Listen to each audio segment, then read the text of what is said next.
అది శివుడికి సంబంధించిన జాతర. 2 నెలల పసిబిడ్డను తీసుకుని వెళ్లారు. చంద్రకళ అని మరో మహిళను కూడా తమ బంధువు వారి పక్కనే ఉంది. అలా 2-3 మహిళలు, గణేష్ వీళ్ళందరూ ఆ బిడ్డను తీసుకొని వెళ్లారు. 100 రూపాయల టికెట్ దగ్గర గొడవ వచ్చింది. ఆ 100 రూపాయలు కట్టే పరిస్థితిలో వీళ్ళు లేకపోవచ్చు. 100 రూపాయలు ఇవ్వలేము అన్న కారణంగా మాట పెరిగి ఏకంగా ఆలయ నిర్వాహకుడు శ్రీనివాస్ రెడ్డి అన్న వ్యక్తి ఏకంగా వీరందరినీ తీసుకువెళ్ళి ఒక గదిలో పడేసి కొట్టాడు. అంటే ఎంత పైశాచికత్వం, ఎంత అరాచకం, ఎంత దుర్మార్గం. ఇందులో అతను రెడ్డా, వీరు బీసీలా, వీరు ఎస్సీలా, ఇది నిజానికి అప్రస్తుతం.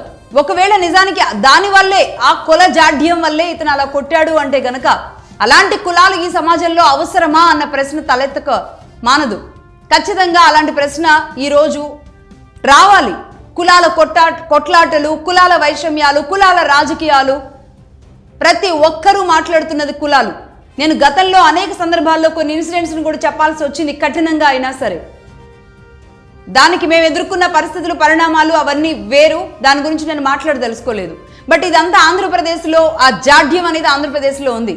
కానీ తెలంగాణలో అది అంత లేదు, ఆ పరిస్థితుల్లో లేదు అనేది ఇన్నాళ్ళు మాట్లాడుకొని ఇన్నాళ్ళు సంతోషంగా ఉన్న పరిస్థితి దగ్గర నుంచి ఈరోజు ఒక కుల జాడ్యమే ఒక 2 నెలల పసికందుని తమ కాళ్ల కింద ఆ పసికందుని నలిమేసింది, చిదిమేసింది అన్న వార్త తెలిస్తే నిజంగా ఎక్కడున్నాము అన్నది అందరూ భయపడిపోతున్నారు.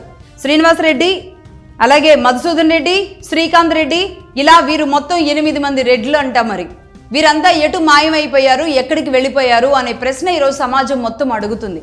వాళ్ళు రెడ్లు కావచ్చు, వారు కమ్మవారు కావచ్చు, వారు వెలమవారు కావచ్చు, వాళ్ళు రాజులు కావచ్చు, ఇంకేదైనా సరే, ఏదైనా సరే, వాళ్ళు పెద్ద కులాలే కావచ్చు. కానీ ఇక్కడ మానవత అనే ఒక కులం ఉంది. దాన్ని మర్చిపోయి అవతలి వాళ్ళు అంటే ఈరోజు మాట్లాడుతున్నారు. ఆ రెడ్డి కులస్తుల వల్లే ఇలా జరిగింది అనేది ఓపెన్గా మాట్లాడేలాంటి పరిస్థితికి కారణమైంది ఒక్క ఇన్సిడెంట్.